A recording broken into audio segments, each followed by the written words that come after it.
নমস্কার বন্ধুরা, আপনারা দেখছেন ভারত রেশন। আপনাদের সঙ্গে রয়েছি আমি অমিত। বন্ধুরা, এতদিনে মনে বলছে যে ভারত একটা স্বাধীন এবং সার্বভৌম রাষ্ট্র।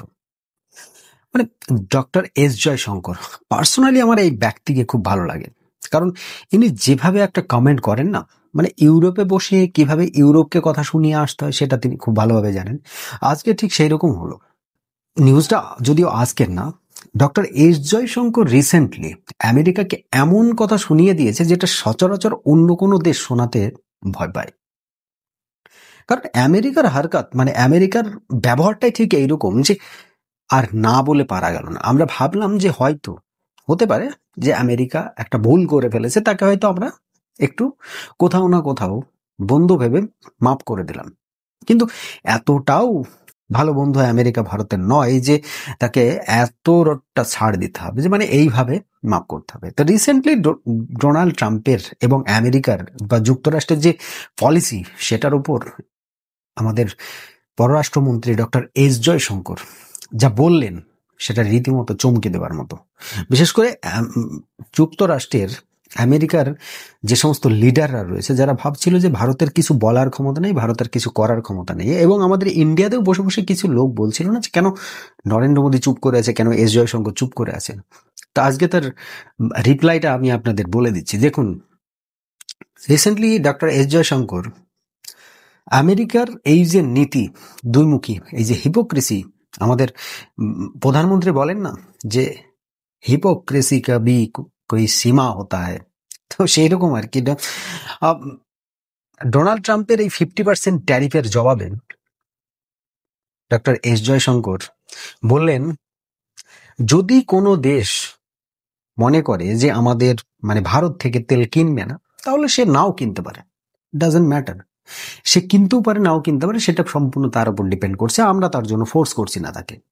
কিন্তু এই ওয়ার্ল্ডে, সারা বিশ্বে তেলের প্রাইসকে কন্ট্রোলে রাখার জন্য একটা সময় কিন্তু এই আমেরিকার তরফ থেকে রিকোয়েস্ট এসেছিল ভারতকে যে আপনারা রাশিয়ার কাছ থেকে তেল কিনতে পারেন, আর সেটাই করেছে ভারত।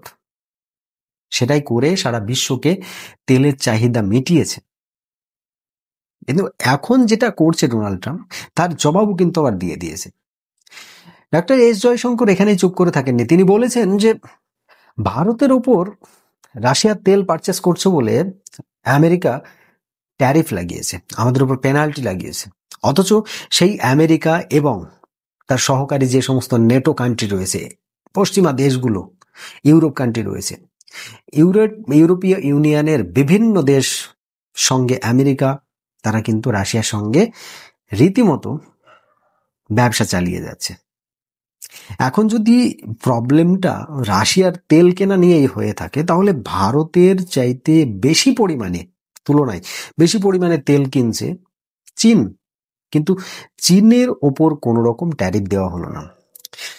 ইউরোপের বিভিন্ন কান্ট্রি, ইউরোপীয় ইউনিয়নের বিভিন্ন কান্ট্রি কিন্তু ভারতের পরেই রয়েছে তারা।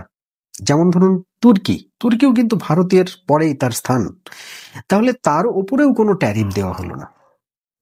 ইউরোপের বিভিন্ন দেশ আমেরিকার সঙ্গে সিএনজি পারচেস করছে ডাইরেক্ট, তবুও সেখানে কোনো বাধা নেই।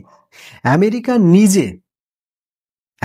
নিজে রাশিয়ার কাছ থেকে ইউরেনিয়াম এবং আরো যে সমস্ত রেয়ার আর্থ ম্যাটেরিয়াল, সেগুলো তারা পারচেস করছে, কিন্তু সেখানে কোনো রকম বাধা নেই।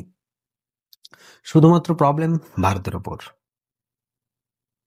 মানে এক কথায় ডোনাল্ড ট্রাম্পকে এস জয়শঙ্কর একটা আয়না দেখিয়ে দিল, ভাই তোমাদের মুখটা দেখে নাও একবার, চেহারাটা, তোমরা অ্যাকচুয়ালি কি, তোমাদের উপর বিশ্বাস কেন করব আমরা। এই নিয়ে আমেরিকার মধ্যেও কিন্তু বিভিন্ন মতভেদ রয়েছে। কারণ দেখুন, এই রিপাবলিকান পার্টির যে বা একটা লিডার, একটা সময় আমাদের ভারতে, যখন এর আগে ডোনাল্ড ট্রাম্প রাষ্ট্রপতি হয়েছিলেন আমেরিকার, সেই সময় কিন্তু নিকি হেলি, তিনি আমাদের ভারতের রাষ্ট্রদূত ছিলেন। মানে আমেরিকার তরফ থেকে আমাদের ভারতের রাষ্ট্রদূত নিয়োগ করা হয়েছিল। তিনি একজন ভারতীয় বংশোদ্ভূত, ভারতের সঙ্গে সম্পর্ক স্থাপন করা এবং ভারতের সঙ্গে সম্পর্ক ভালো রাখার জন্য তাকে আমাদের ভারতের রাষ্ট্রদূত হিসাবে নিয়োগ করা হয়েছিল। তো তিনিও কিন্তু এখন ডোনাল্ড ট্রাম্পের এই ডিসিশনের ওপর একটা কোশ্চেন মার্ক রেখে যাচ্ছেন যে যে সম্পর্কটা 25 বছর ধরে টেনে আনা হলো আজকে এই জায়গাতে, সেই সম্পর্কটা কিন্তু মাত্র ডোনাল্ড ট্রাম্পের একটা স্টেপেই ঘুরে গিয়েছে। এখন আমরা সচরাচর ভারতীয়রা এটাই বলবো যে আমরা বিশ্বাস কি জিনিস সেটা আমেরিকার কাছ থেকে মানে কোনোদিন পাইনি আর পাবো না। আমাদের যখন সবচাইতে বেশি দরকার তখন তারা আমাদের থেকে সরে গিয়েছে। 1971 সালে যখন আমেরিকা পাকিস্তানকে সাপোর্ট করলো তখন রাশিয়া কিন্তু আমাদের সঙ্গে এসেছে। তাই আমাদের চির বন্ধু হিসাবে রাশিয়াকে আমরা ধরে নিয়েছি। যদিও বলা যায় যে জিও পলিটিক্সে কেউ কারোর বন্ধু চিরতরে থাকে না, কেউ কারোর শত্রুও চিরতরে থাকে না।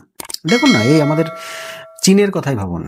চীনের সঙ্গে আমাদের কত শত্রুতা, সমস্ত রকম ব্যবসা বাণিজ্য সব বন্ধ হয়ে গেল। আমাদের যে সীমা বিবাদ, সেই সীমা বিবাদটা কোথায় একদম আকাশ ছুঁয়ে গিয়েছিল, সেটাও কিন্তু আস্তে আস্তে আস্তে আস্তে সমাধান করা হচ্ছে। কারণটা কি? ভারত চীন এখন আমেরিকাকে কাউন্টার করতে গেলে ভারত চীন একসঙ্গে আসতে হবে। কারণ দেখুন, এটা আমেরিকার নীতি, মানে ইউএস এর এটা আমেরিকার নীতি যে চীনকে কাউন্টার করতে গেলে বাণিজ্যিক দিক দিয়ে চীনকে কাউন্টার করতে গেলে ভারতকে সঙ্গে রাখতে হবে।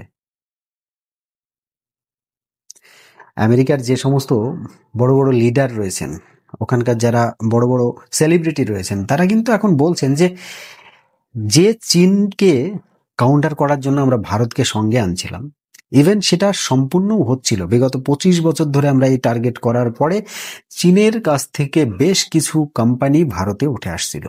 এখন যদি সেই ভারতের উপর ট্যারিফ দেওয়া হয়, ভারতের উপর যদি বেশি শুল্ক দেওয়া হয়, তাহলে ভারত থেকে সেই সব শিল্পগুলো কিন্তু আবার সরে চীনের কাছেই যাবে। কারণ চীনের কাছে তো শুল্ক নেই। আমেরিকা তো, এই যুক্তরাষ্ট্র, এরা তো চীনের কাছে পেরে উঠলো না, শুধুমাত্র ভারতের কাছেই পারলো।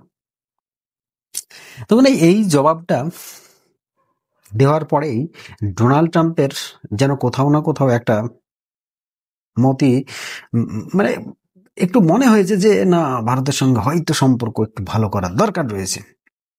এরকম জবাব যখন আমাদের ভারতের তরফ থেকে যাচ্ছিল, ডোনাল্ড ট্রাম্প কি করলো? আমাদের ভারতের জন্য অ্যাম্বাসেডর নিয়োগ করে দিল। মানে তিনি শুধুমাত্র ভারতের থাকবেন না, তিনি সাউথ এশিয়া এবং central Asia, south Asia central Asia বলতে কোন কোন দেশগুলো বোঝাচ্ছে? আমাদের ভারত, পাকিস্তান, আফগানিস্তান, এদিকে বাংলাদেশ, শ্রীলঙ্কা, নেপাল, ভুটান, তার সঙ্গে রয়েছে কাজাকিস্তান, তাজিকিস্তান, যে সমস্ত সেন্ট্রাল এশিয়ার আরো কয়েকটা দেশ রয়েছে। তো সেই সমস্ত দেশগুলো মিলে ইনি কন্ট্রোল পেলেন আর কি। আর এই ব্যক্তি হচ্ছে সার্জিও গর। মানে ইনি ডোনাল্ড ট্রাম্পের আবার খুব ঘনিষ্ঠ। এক কথায় বলা যেতে পারে ডোনাল্ড ট্রাম্পের একদম তালুয়া চাটা। তো তালুয়া চাটা ব্যক্তি, এনাকে আবার এলন মাস্ক বেশি পছন্দ করেন না। ইনি বলেন, এলন মাস্ক আবার এনার নামে বলেছেন যে ইনি হচ্ছেন একটা সাপের মতো। কারণ সাপ কখন বিশ্বাসঘাতকতা করে সেটা কেউ বুঝে উঠতে পারেন। তাই ডোনাল্ড ট্রাম্পের যেহেতু একটা বিজনেস পার্টনার ইনি একটা, এই সার্জিও গর হচ্ছে ডোনাল্ড ট্রাম্পের খুব বিশ্বস্ত। তাই ডোনাল্ড ট্রাম্প ভারতের উপর নজর রাখার জন্য সমগ্র সেন্ট্রাল এশিয়া এবং আমাদের ভারতে সাউথ এশিয়ার যে দেশগুলো রয়েছে তাদের সকলের নজর রাখার জন্য তিনি তার কাছের একজন মানুষকে নিয়োগ করলেন। তো দেখুন, এতে ভারতের কিন্তু যে বিরাট বড় একটা ইফেক্ট হয়েছে বা ভারত বিরাট বড় একটা সম্বর্ধনা জানিয়েছে সেরকম কিছু নয়। ও তোরা আসতে পারিস, কি যায় আসে না তাতে আমাদের কোনো। রিসেন্টলি দেখুন, আমাদের ভারতের পররাষ্ট্রমন্ত্রী ডাক্তার এস জয়শঙ্কর, তিনি কিন্তু রাশিয়ায় গিয়েছিলেন। চীনের ভিজিট আমাদের প্রধানমন্ত্রীর জন্য অপেক্ষা করছে। আগামী কয়েকদিনের মধ্যেই, হয়তো কয়েক মাসের মধ্যে কি কয়েকদিনের মধ্যে সেটা সম্পূর্ণ হতে চলেছে। ওদিকে আবার জেলেন্সকি, ইউক্রেনের যিনি সর্বস্বরা আর কি, যার হাত দিয়ে এই যুদ্ধটা চলছে, তো তিনি আবার ভারতে আসছেন। তো কোথাও না কোথাও সারা বিশ্ব বুঝতে পারছে যে ডোনাল্ড ট্রাম্প যেটা করছে সেটা ভুল করছে। ভারতকে বাইপাস করে আমরা কোনো দিকেই কিছু করতে পারবো না। আর ভারতের উপর যত প্রেশার ক্রিয়েট করবে তত আমেরিকার জন্য, ইউএস এর জন্য, বিশেষ করে যুক্তরাষ্ট্রের জন্য ততটাই ক্ষতি। সেটা হতে পারে তারা বিজনেস, তাদের গ্রো হতে পারে, তাদের কিছু কোম্পানি হয়তো তাদের দেশে গিয়ে আবার নতুন করে খুলতে পারে। কিন্তু আপনারা একবার ভেবে দেখুন, যে প্রোডাক্টটা আমাদের ভারতে তৈরি করতে 10 টাকা খরচ পড়বে, সেটাই কিন্তু আমেরিকায় তৈরি করতে গেলে 100 টাকা খরচ পড়বে।